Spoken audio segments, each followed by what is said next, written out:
mas você está falando, ele voltou, mas você tem chamado de nem de poste, né? Você falou que ele O canalha, né? O linguajar que usei, posso ter exagerado, fugiu até da minha rotina, mas quando começa a me acusar de caixa 2, de querer acabar com o Bolsa Família, acabar com o 13º salário, ter votado contra o projeto de inclusão para deficientes, onde a votação do projeto foi a votação simbólica, não foi nominal. Isso realmente nos irrita, nos deixa bastante chateado. Pode chegar um pouquinho mais para perto dele. Aqui, tá bom? Vai começar ou já está valendo? Agora que vai começar. Agora vai começar? Agora que vai começar. Primeiro foi só o treino. É porque a gente precisa de imagens suas sem a procura, né? Toda essa questão do WhatsApp, até o PT está pedindo a impugnação da candidatura por causa da reportagem da Folha de São Paulo. Que atitude o senhor pensa em tomar? Que atitude o senhor pretende tomar em relação a isso? Sempre a Folha de São Paulo. Tá? E a ação do PT e do PDT, junto ao TSE, foi pegar essa matéria e mandar para lá. O título é uma coisa, o corpo da matéria é outra. Não existe a menor chance de prosperar mais essa fake news da Folha e também agora propalada pelo PT.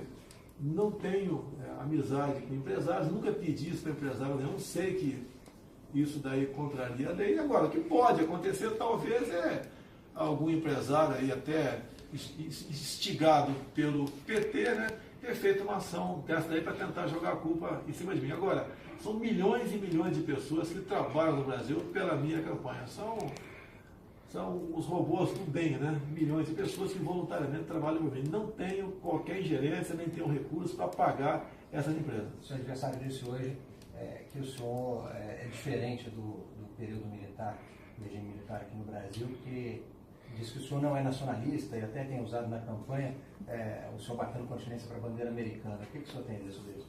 Olha, eu estava nos Estados Unidos, tenho um profundo respeito pelo governo americano e nesse evento, quando foi feita a abertura, apareceu a bandeira americana. Eu dei uma continência como capitão do Exército, como cidadão, que é um gesto de respeito e uma forma de saudar um símbolo internacional. Eu saúdo a bandeira americana, não como eles saúdam a bandeira cubana. Agora, ele tem batido na tecla, chamando o senhor para o debate e dizendo que o senhor só está tendo esse resultado porque não está se expondo, está se escondendo nas redes sociais. Olha, ele nem deveria tocar nesse assunto. Eu, dentro do hospital, baixado, de cama, cresci muito mais do que ele nas ruas. É sinal que ele não tem credibilidade. Afinal de contas, né, o que ele fala não se leva em conta. Que quem decide a agenda dele é o presidiário. E, agindo dessa maneira, ele não é um poste, não. Ele é um fantoche na mão de Lula.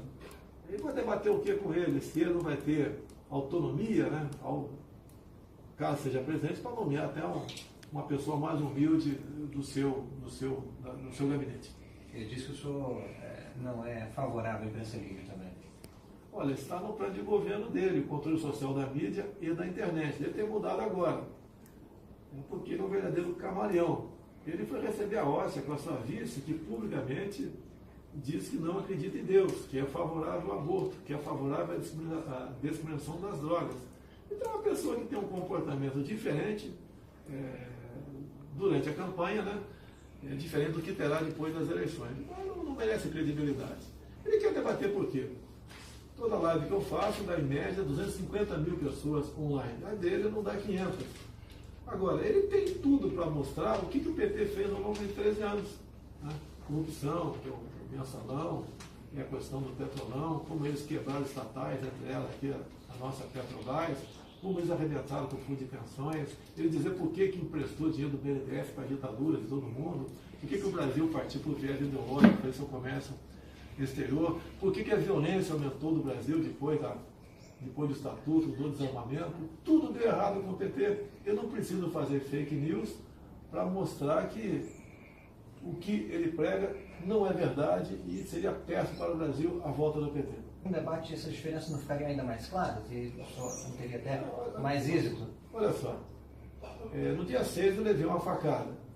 Um elemento que até 2014 era filiado ao PSOL, que agora apoia o PT. Foi uma facada de profissional. Ele rodou a faca na minha barriga. não só os médios da Santa Casa, lá em Juiz de Fora, minha coluna de São Paulo, falar que eu estou vivo por milagre. Eu posso te mostrar aqui. Levei 35 pontos. Estou com a bolsa de colestomia. Os médicos falaram que eu estou liberado com restrição. Se eu for submetido a uma situação de estresse, pode romper aqui a colostomia. Eu não vou arriscar a minha vida para satisfazer a vontade dele. Ele e sua coligação tem mais de 500 milhões para a campanha, tiveram. Tem ali militantes no Brasil todo. Tem uma rede enorme de filiados em todo o Brasil. Por que não consegue vencer uma pessoa que não teve tempo de televisão, foi 8 segundos apenas, o fundo partidário é inexistente, para nosso clube apenas 3 milhões, eu não usei a parte desse fundo partidário. Em grande parte eu tive, não é toda, né, mas uma parte considerada da mídia contra mim, uma fábrica de fake news contra mim, dizendo que eu vou acabar com o fundo eu vou acabar com, por exemplo, com Bolsa Família, 13º, entre outras mentiras, porque não consegue crescer, porque ninguém acredita mais nele. Então não vou arriscar a minha saúde, inclusive a comparecer a um debate, eu tenho que me desahogar. E eu tenho indícios, né, que chegam para mim de fontes confiáveis que um novo atentado pode acontecer. Então, ele que está na rua, ele que está tendo liberdade, que consiga mudar o quadro eleitoral no momento. Eu acho muito difícil. Está perdendo para alguém que ficou hospitalizado por muito tempo e fez campanha nas mídias sociais. E qual vai ser a sua primeira medida, além de nomear o Ministério? Olha, é apresentar esse pacote de medidas, que em parte eu conversei com muitos parlamentares. Não vamos apresentar nada sem conversar com os parlamentares. Eu pretendo ter a certeza que essas propostas serão aprovadas de forma racional por parte do parlamento. Não teremos a política adotada pelo PT, como tentou comprar no passado e comprou, né, durante o primeiro governo Lula, através do mensalão. Jair Bolsonaro, candidato a presidente pelo PSL. Como é que o senhor está vendo o resultado das pesquisas? O senhor brincou, né, que estava com a mão na faixa, mas depois deu uma arrefecida, uma amenizada no discurso? Não, quem falou mão na faixa foi um de vocês quando perguntou para mim. Eu não tenho nada a ganhar ainda, eu peço sempre o pessoal se manter mobilizado e buscar, né, mais um apoio para a gente realmente aí sim definir no dia 28 essas eleições que estão bastante polarizadas. Mas quando as pesquisas mostram uma diferença de 18, quase 20 pontos, dá uma tranquilidade a mais? Olha, eu nunca acreditei em pesquisas, até porque ninguém jamais inflaria meus números. Mas como está aí, não só o Datafolha como o Ibope, dando 18%, dá uma certa tranquilidade para a gente. São números que normalmente, dificilmente, serão revertidos até o segundo domingo. O nome um dos sócios do Banco Modal Mais tem sido aventado para a presidência do BNDES, Eduardo Centola. O senhor confirma alguma negociação com ele? Tem outros nomes que já estão aí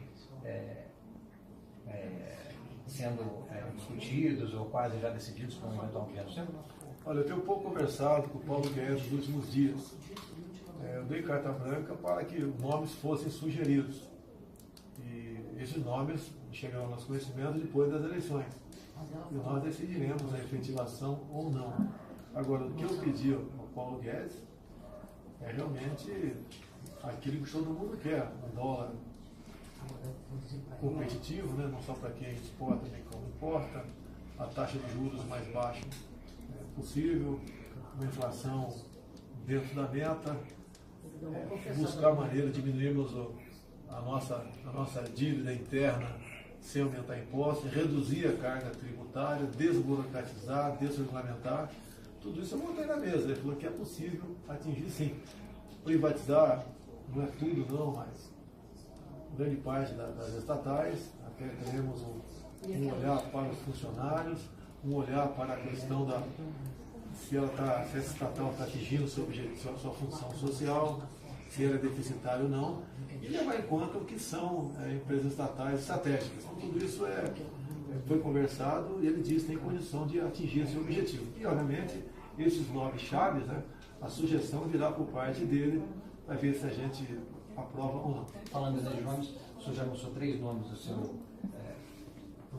futuro gabinete, caso eleito. Tem mais algum já confirmado? Tem um 4º nome, que seria o último até as eleições, está na iminência de nós nos acertarmos, que é um tenente-coronel da aeronáutica, o Marcos Pontes, o astronauta. É uma pessoa que é conhecedor com profundidade do que acontece na ciência, na tecnologia no Brasil, ou melhor, o que não acontece.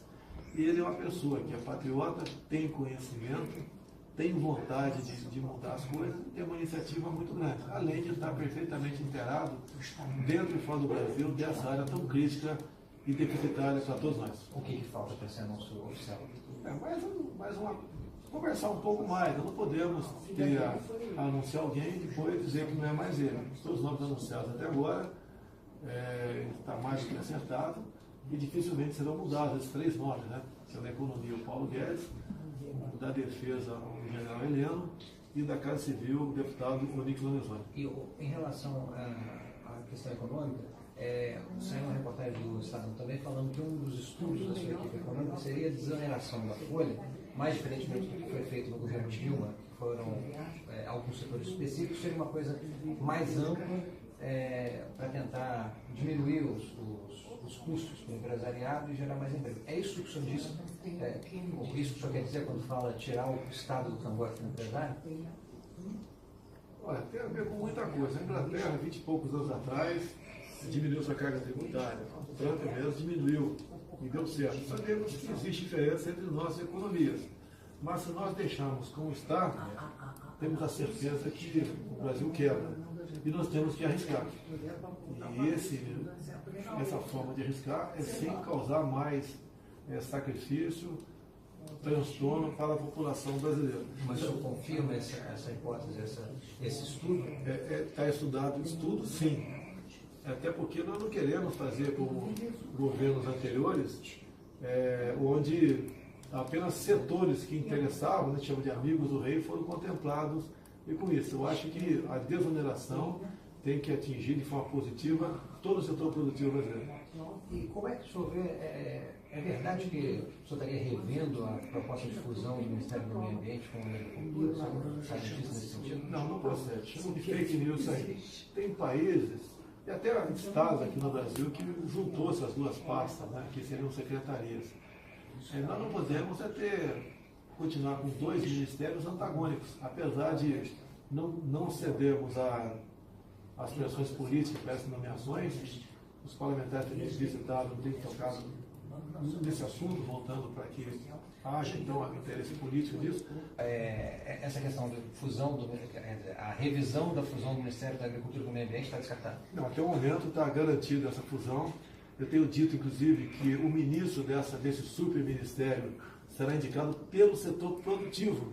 Logicamente que a bancada do agronegócio e que trata também da agricultura familiar terá seu peso nessa indicação. Nós não podemos ter o progresso do Brasil levado para o lado xiita, como, por exemplo, licenças ambientais. Muitas vezes você quer fazer alguma coisa e essa licença leva mais de 10 anos, você não pode continuar acontecendo isso. A questão da multagem também, que as multagens, de acordo com a emenda da Constituição 81, leva para a expropriação do imóvel. E isso é uma pena que extrapola a pessoa que, porventura, tenha cometido esse delito. E essa fusão, com toda certeza, além de pacificar essa área tão importante para nós, trará tranquilidade ao setor produtivo, que é um dos poucos que está dando certo no Brasil.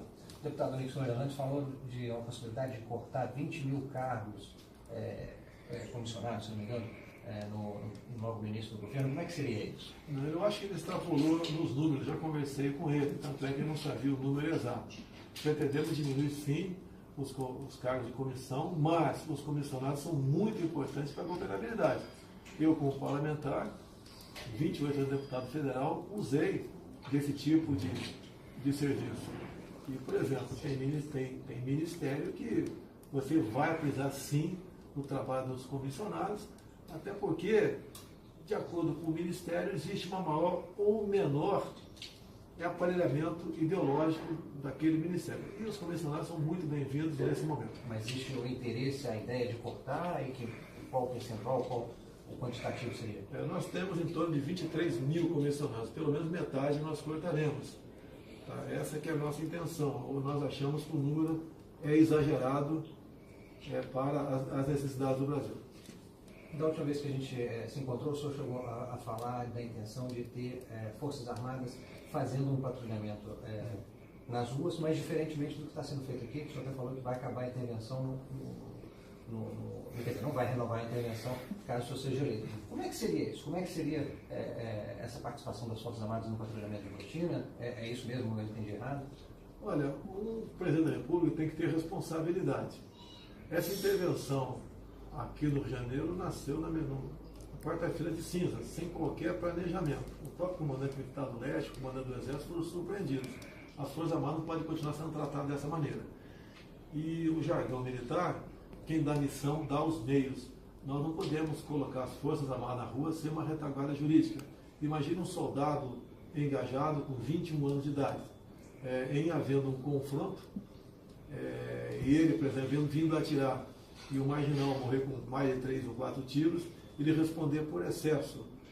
Ou colocá-lo, não no banco dos réus, que não tem mais tribunal de júri para o caso de eventos como esse, né? Mas colocar uma auditoria militar para ser condenado entre 12 e 30 anos de idade. Costumo dizer, estamos em guerra, ninguém nega isso. E se estamos em guerra, nós devemos comportar como soldados em combate. O militar entrando em operação, o lado do inimigo, aqueles que portam armas de guerra, caso venham a ser abatidos, do lado de cá, o nosso soldado tem que ser condecorado e não processado. Mas a ideia é ter as Forças Armadas no patrulhamento de rotina, pelo menos nas cidades mais perigosas? Se o parlamento nos der as prudentes licitude, botaria sim as Forças Armadas na rua, ouvindo o meu ministro da Defesa e bem como o respectivo governador daquele estado. Não podemos ser inconsequentes e colocar um garoto desse, de 20 anos de idade, que tem seu time de futebol, que tem sua namorada, que quer ir para a praia, que tem uma vida, né, tem uma esperança pela frente, e de repente, vislumbrando a possibilidade de, ao cumprir a missão, ele pegar uma pena de 12 a 30 anos de cadeia. Isso tem que deixar de existir. Não quero dar carta branca nem para as Forças Armadas, nem para as Forças de Segurança matar. Agora eu quero dar a garantia que eles possam reagir, se for o caso, abater o outro lado e não ter punição. O pessoal diz que os 6 primeiros meses geralmente são a lua de mel entre o executivo, né, ser o governador eleito e a Assembleia Legislativa, o prefeito e a Câmara, o presidente e o Congresso. O que o senhor planeja? Quais são as prioridades, os projetos que vão ter prioridade para serem aprovados nesses primeiros meses, caso seja eleito? Olha, é um pacotão de medidas. Ao longo dos últimos 2 anos, muitas delas eu debati individualmente com parlamentares na Câmara. Temos dentro da Câmara, nesse primeiro contato nosso, em torno de 120 parlamentares que quase por unanimidade aprovaram essas propostas. A primeira medida, obviamente, é você nomear os seus ministros. E daí sim, esse ministro, com conhecimento de causa, com patriotismo, com liderança e com iniciativa, colocar em prática essas propostas. Obviamente, 90% do que queremos propor passa pelo parlamento. Mas você pode elencar algumas? Pode, porque quando você fala em agronegócio, nós temos que ter uma segurança jurídica própria do campo. Não pode o fazendeiro hoje, né, acordar ou ver uma notícia de jornal onde a terra dele vai ser demarcada como terra indígena, uma nova portaria do Ministério da Justiça. E tem que deixar de ocorrer. Não podemos ver um fazendeiro, por exemplo, ter a sua terra invadida, ele ganha na justiça a reintegração de posse, mas o governador daquele estado, por ser de esquerda, simplesmente não bota em execução a reintegração de posse junto à sua polícia militar. Isso que nós queremos mudar. Queremos tipificar as ações do MST e MTST como terrorismo. Passa pelo parlamento brasileiro. A propriedade privada, quer seja urbana ou rural, ela é sagrada e tem que ser tratada dessa maneira. Então, as medidas, como disse, visa atender a garantia da propriedade privada. Estaria entre as primeiras enviadas para o Congresso. Até outras também teremos que apresentar, né? E, obviamente, não são traumáticas, no meu entender. Eu acho que nós vivemos em sociedade, vivemos em paz e harmonia, as leis têm que ser respeitadas. E invasão de propriedade, repito, quer seja urbano ou rural, não pode continuar acontecendo no Brasil.